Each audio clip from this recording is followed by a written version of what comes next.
I'm off to a big start here tonight with you, Watch. We have Joyce Vance. You know her, you love her. Please subscribe to her Substack. And Joyce is such a trooper that, folks, if you don't know, recording your book, it's an honor. You're excited to do it, but you sit there for hours, literally hours, because they only give you like 2 or 3 days. And then you have to record your book, every word, every sentence. You can't make a mistake.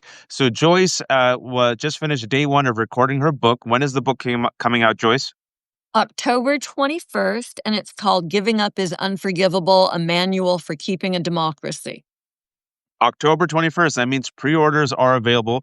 And then once that comes out in 2 months, we will bring Joyce back to promote the book. And then you will all buy the book. But there's so much to talk about. And for today's framing, here's Joyce. She literally came out of the black box. I've been in that black box. She's like, what happened? I just listed the front page of the New York Times. She's like, oh my God.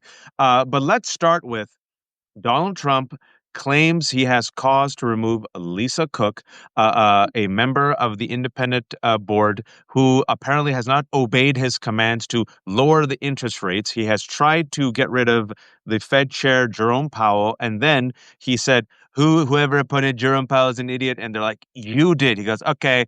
So he can't get rid of Jerome Powell. So who does he get rid of? A black woman, Lisa Cook.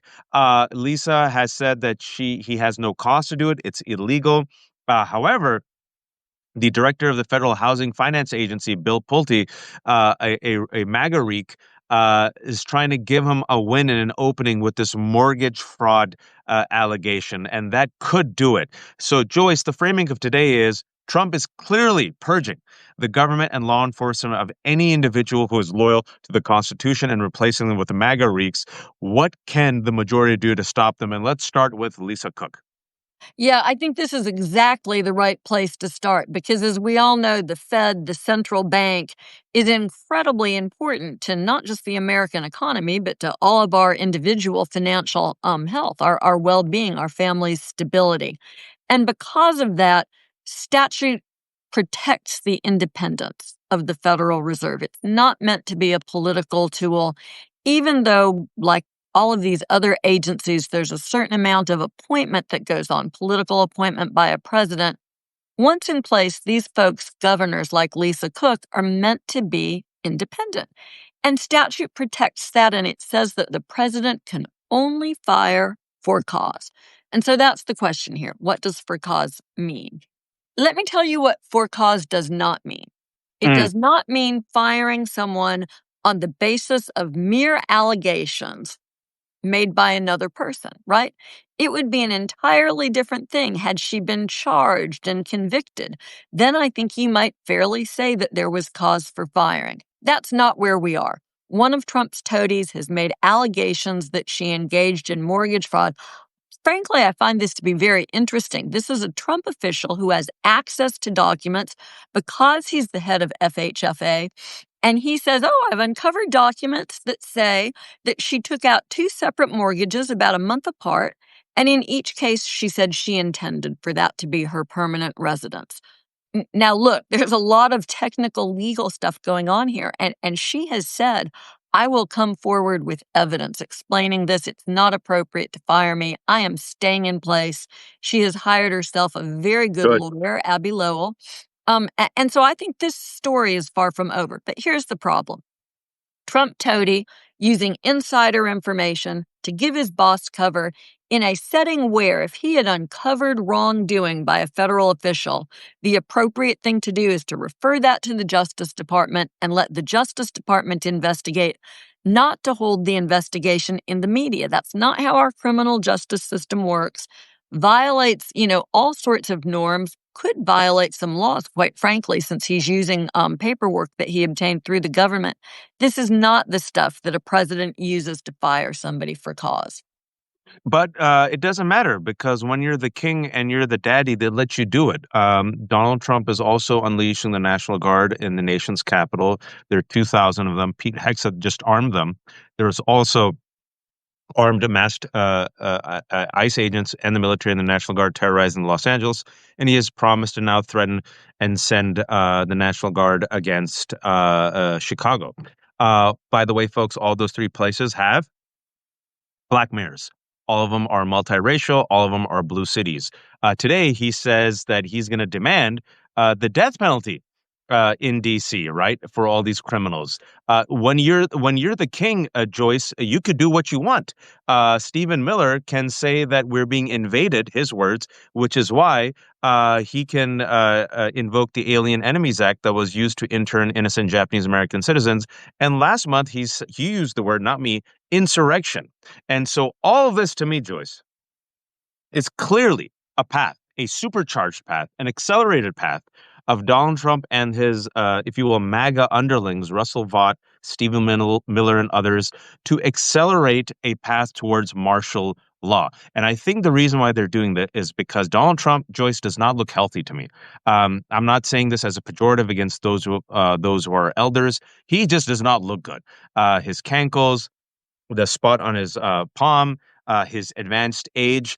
And I think they're like, all right, Donald, you can do it, Donald. Do what you want, Donald. But secretly, they're like, I don't think this guy's going to last. So let's try to consolidate as much power as possible for JD Vance. That's just my take on it. But I'm using these words, martial law. I'm using these words like fascism. I yield the floor to you. Well, look, I'm just a mere lawyer, so I deal on the legal side of An the aisle. unfrozen caveman lawyer. Not a medical doctor. Let me talk about something that I think is really important. Donald Trump wants people to believe that his success as an authoritarian figure is inevitable. And Mm, it is not. It is absolutely not. If we are well informed as Americans, if we share the knowledge that we have with our fellow citizens, we can tough this one out. Donald Trump will not become a dictator because we will not let him. And let's start with a serious, healthy dose of facts here. Donald Trump's position in the District of Columbia is very different than it is in the rest of the country. In the District of Columbia, under the Home Rule statute, Donald Trump is always in charge of the National Guard. That means he can deploy them. He can use them for law enforcement purposes in the District of Columbia. That's longstanding interpretation of those laws. That's not true in the rest of the country. Trump has to jump through more hoops. He has to, and we all lived through this in Los Angeles, in California. So we know that there's a declaration of an emergency, and a court can look behind that if it's challenged. We know that he can't use National Guard troops without at least going through the governor. There's still a lot of confusion there. Does it need the governor's approval for it to be legitimate, or can he just inform him? Not yet clear. That's an issue under development in the courts. Can't use National Guard troops that have been federalized for domestic law enforcement. That violates the Posse Comitatus Act. So at all of these stages, lawyers have the ability to go into court to get temporary preliminary injunctions and to slow things down. And we know that that process is effective against Trump. For instance, it has caused him to back down in the District of Columbia when a judge indicated she was going to rule against him. What happened? The Justice Department backed down. The rule of law still matters. Donald Trump just wants you to believe that it doesn't. Yeah. And that's the thing is but I also think the flip side, Joyce, is we're suffering from a failure of imagination where people think it can't happen here. And I want to tell people it is happening here. The National Guard has been unleashed against the American people. Donald Trump is trying to purge the government. Kash Patel, a man who has no law enforcement background and is a person who promoted January 6th, literally the choir, and conspiracy theories, is the head of the FBI. Pam Bondi, the attorney general, seems to be literally giving the Department of Justice to be Donald Trump's personal, Gestapo. We have masked armed ICE agents literally kidnapping innocent brown people and now deporting them, people like Kilmar Abrego Garcia, to Uganda because this administration refuses to Well, admit. he's not gone to Uganda yet, right? Because a federal judge stepped in and said no, and the government agreed it would comply with the judge's order. Okay, so that's the good news. There's just enough guardrails, and then some other piece of good news. I don't know. I told you this right before we pressed record. A Trump-appointed judge throws out Trump's lawsuit against all Maryland federal court judges. How did you feel when you heard that one? This is a great case, right? In Maryland, and district judges often do this. An entire court, the court in Maryland, entered a standing order that said essentially this, that if the government wants to enter one of these summary deportation orders, there's an automatic freeze for 48 hours so the courts can straighten things out so that they can get due process before they're deported, right? Pretty standard, sort of just a gatekeeping sort of a measure.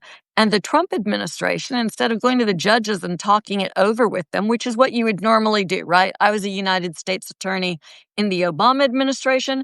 Had our court entered an order we really didn't like, I would have walked across the street and had a conversation with the chief judge about it, and I would have seen if we could work it out. Not Donald Trump. He sued the entire court. They had to bring a judge in from Virginia to hear it, right? Because all the judges up there were accused.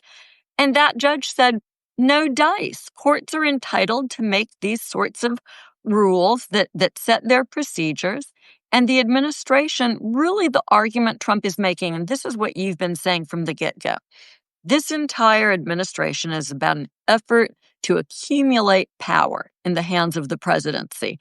That's because there are conservative forces that believe in this notion of a unitary executive, an all-powerful president who can't be second-guessed by the courts, can't be second-guessed by professionals in the executive branch, probably can't be second-guessed by Congress, since at this point he has usurped their power of the purse and is making decisions about spending money. So this is about creating an all-powerful presidency. This is a long-term goal that conservatives have had since the end of Watergate, where in response to abuses by President Nixon, Congress began to impose limits on the executive branch and the court enforced them. And so it's sort of a very foundational separation of powers sort of thing. But this is Donald Trump versus the founding fathers. And it's really an odd position for traditional conservatives to be in, small government, conservatives who are now helping Donald Trump assume these sort of bloated powers, far beyond anything that a president is intended to assume by the founding fathers, because we all know, right? The founding fathers wrote the Constitution because they wanted a president, not a king. They'd lived through kings. They didn't like that. Donald Trump is assuming the powers of a king, if not of something worse, and that is just contrary to the original intent of the founders and the Constitution.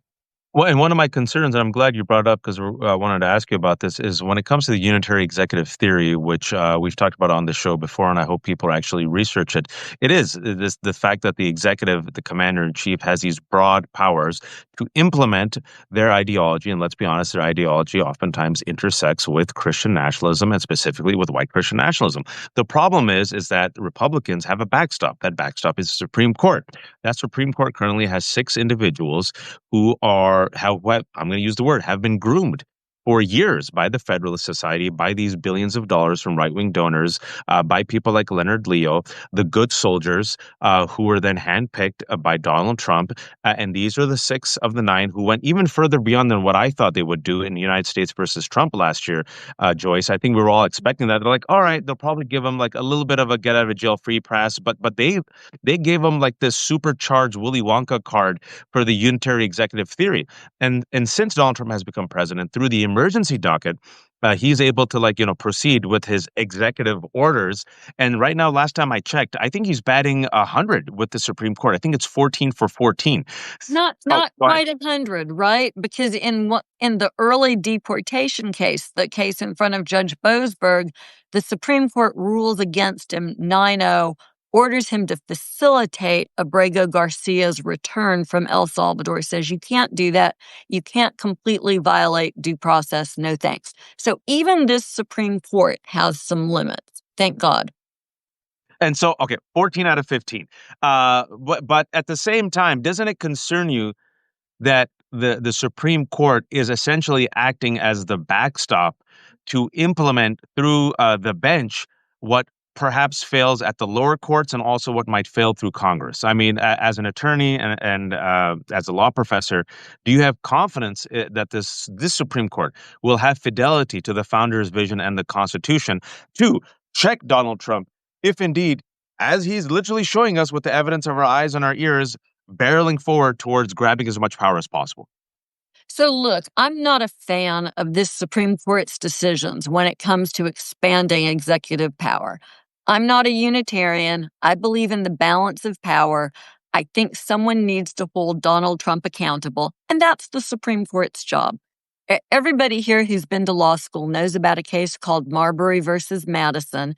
And in that case, shortly after the founding, the Supreme Court said, we're the judicial branch. We're not as powerful as the other two branches, but we can engage in judicial review. We can tell Congress when it enacts a statute that's unconstitutional. That's what happened in Marbury.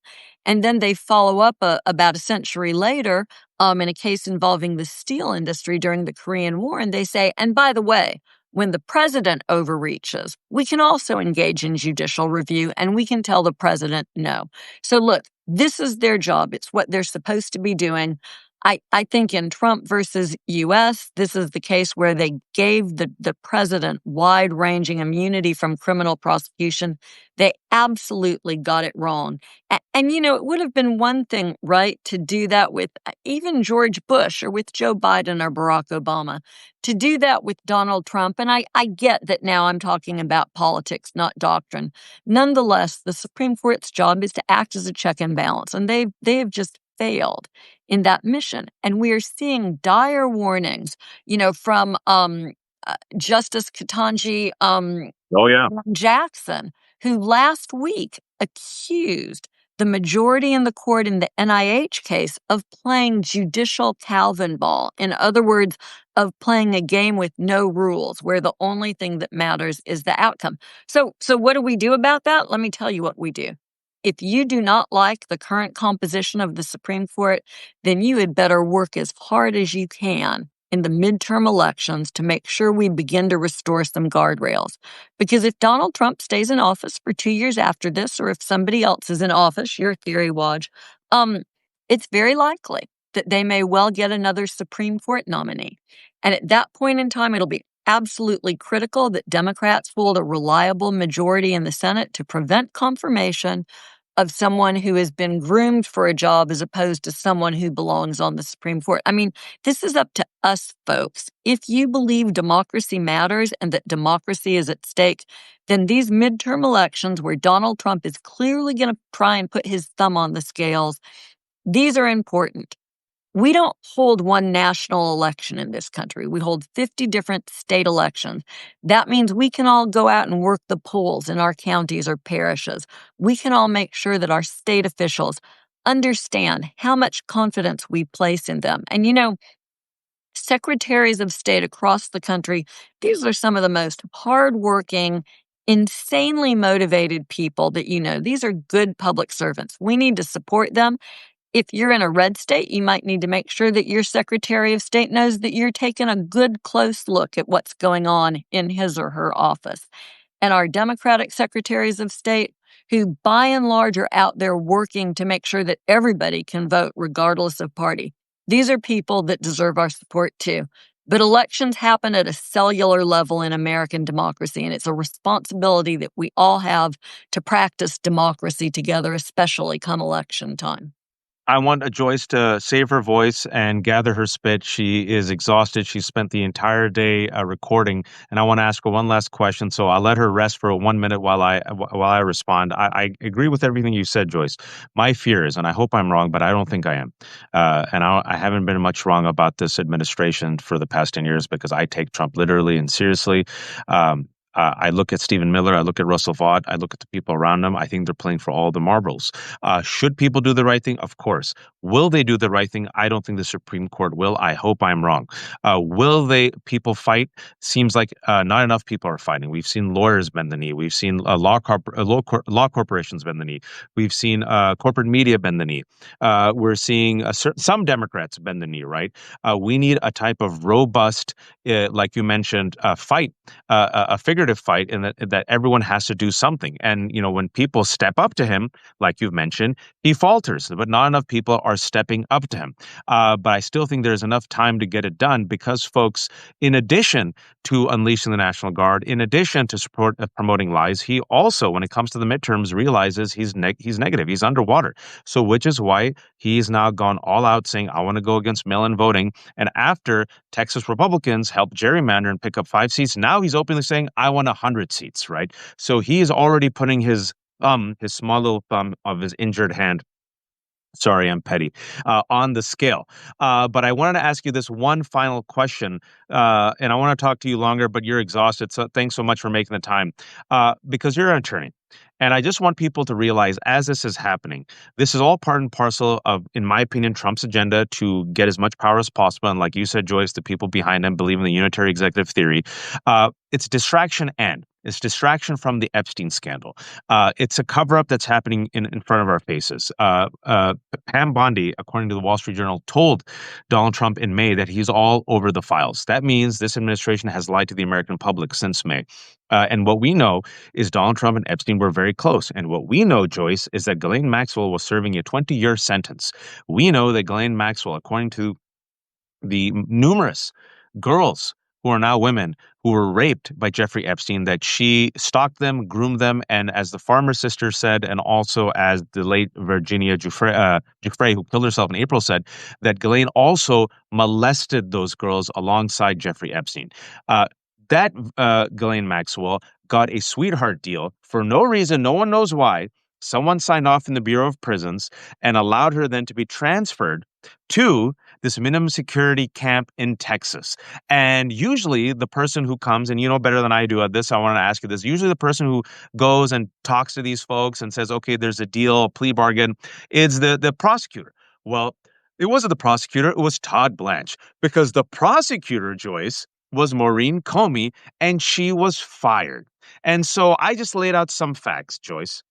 You being the expert, a U.S. attorney, a law professor, tell me, in your career, have you ever heard of anything like this? And how outrageous is the fact pattern that I just described? Well, look, Ghislaine Maxwell was convicted by a jury of trafficking charges. She was serving a 20-year sentence in federal prison. She was not eligible for transfer to the sort of custodial setting that she is now in. So there's nothing regular going on here. Deputy Attorney General doesn't usually leave his office on the fourth floor in the Kennedy building at the Justice Department and go out to a federal prison to interview a witness. And the reality is the only person who can interview a witness successfully is somebody who's intimately familiar with the case file, knows the details, knows when to push back on the lies. Ghislaine Maxwell also has a reputation for committing perjury. And so everything about this process is dysfunctional, and it smacks of an effort to conceal the file. And here's the reality, right? Big file, FBI agents presumably talked to a bunch of witnesses. There's documentary evidence. There's all sorts of stuff. If Donald Trump was committed to making the facts of the Epstein investigation public, he could do it tomorrow. He has done other things just as easily. So I hope people will continue to question what's there. Let me just say one thing since you were talking about elections, though. I want to remind people that in 2020, when Donald Trump cried fraud following the election, the courts held judges who had been appointed to the bench by Donald Trump refused to put their stamp on his false claims that that election was the result of fraud. And the Supreme Court also held in that setting. So yes, Donald Trump will try to interfere with the coming elections. Yes, he will try to do away with mail-in voting. Probably he'll try to get some states to scrub their voter roll lists, claiming again that people who aren't American citizens are voting. The reality is he doesn't have a good track record for success in the courts on this stuff, including the Supreme Court. And look, the Supreme Court is no friend to making it easy for Americans to vote. They've done everything that they can do to gut the Voting Rights Act. When it comes to counting legitimately cast votes, things have gone a little bit differently. And so I will say, if we all insist on it, if they understand that we are looking, that we are watching, that we care, that we have not given up on democracy, then I think that same pressure that existed in 2020 will be brought to bear in 26. Donald Trump wants to make sure we aren't able to have free and fair elections. It is our job to make sure that we can. So we did a good cop, bad cop, but instead of good cop, bad cop tonight, we did optimist with pragmatic, slightly cynical optimist. And my job was just to bring the receipts and give you my analysis of what we're facing right now. But like I always tell people, trust the evidence of your eyes and ears. Listen to him, look at his action, look at his deeds, literally just from the past week. But then we have an expert, Joyce, who is former U.S. attorney, law professor, the editor of the fantastic Substack Civil Discourse with Joyce Vance that you all have to subscribe to, and the author of the forthcoming book that is dropping October 21st. Again, the name of the book, Joyce? Giving Up is Unforgivable, a manual for keeping a democracy. Just like that, she had to be the optimist and tell you all that it ain't over yet, folks. We have the numbers. Let me repeat, we have Can the I numbers. just say though, like, I'm not an optimist. You know me well enough to know that I am not unreasonably optimistic. What I do think is that we should not give up the fight. I don't think we should bend Absolutely. the knee to Donald Trump. I Ever. don't think we should give him credit for being a successful dictator. I think we need to remember that democracy is something that we all practice together, right? It's the ultimate team sport. So let's get going. Yeah, and I said this a couple of days ago, and some people are like, Waj, what are you talking about? And I said, Trump is weak. They're like, what do you mean he's weak? He looks like he's winning. I'm like, only a weak man would engage in these type of egregious overreaches, these authoritarian type of tactics, because he knows he's underwater in the polls, folks. He has the lowest approval rating of any president since Trump number one. He's underwater on every single issue now. He's double digits underwater on the economy. He's double digits underwater on Epstein files. He's looking old. He's looking weak. The Hispanic vote that went for him has resorted back to the 2016 numbers. The young voters are fleeing from him, right? So the only person who openly says, I want to go against mail-in voting and I want you to get me 100 votes is a person who is weak and realizes he does not have the majority. That's what's also makes him terrifying because a weak man like Donald Trump, who I compared to a rabbit rat in the corner, he's the type of guy who will chew through anything and everyone to stay alive. So that's the threat. But there are more of us than there are of them. And what you've seen, and I've always said, once there's one individual who stands up for the weak kid being bullied, the bully gets afraid. When one person punches back against the bully usually has the weakest knees and the weakest jaw.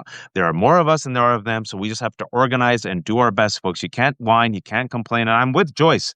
You got to do something because apathy and cynicism are both cheap and lazy. And if you give in to that, well, you just gave up your democracy and you gave up your rights and you gave up your freedoms and you gave up your economy to a man who's been bankrupted 6 times. Folks, I want to thank Joyce. Joyce said 20 minutes. I kept her for 28 minutes. She can barely talk because she just spent the day recording her excellent book, which is dropping October 21st. There's about 2,600 people watching us. We've been speaking for about 30 minutes. This will be up on my Substack and Joyce's Substack in about 30, 40 minutes. Strongly recommend going back and watching it with the transcript. We talk about Donald Trump's attacks on our public servants, the men and women doing the good work who have pledged loyally to the Constitution, not to him, and how actually there are some wins, folks. Today, we also had some wins. Judges and public servants fighting back. Folks, it's the left hook. No paywalls. Everything's for free. If you have a few bucks, give it to Joyce. If you have a few bucks after that, give it to me. I have 800 kids. Hopefully, I can feed a few of them. Be kind, be empathetic, be decent, and please, oh, please, don't be a fascist. Thank you, Joyce. Heal thyself. Thank you so much for having me. You are the real deal, my friend. No, you are, and I really hope you can come back and talk to me once your book is out so we can promote it. Anytime, anytime. Thank you. And Take care, thanks, everyone. y'all, for being here.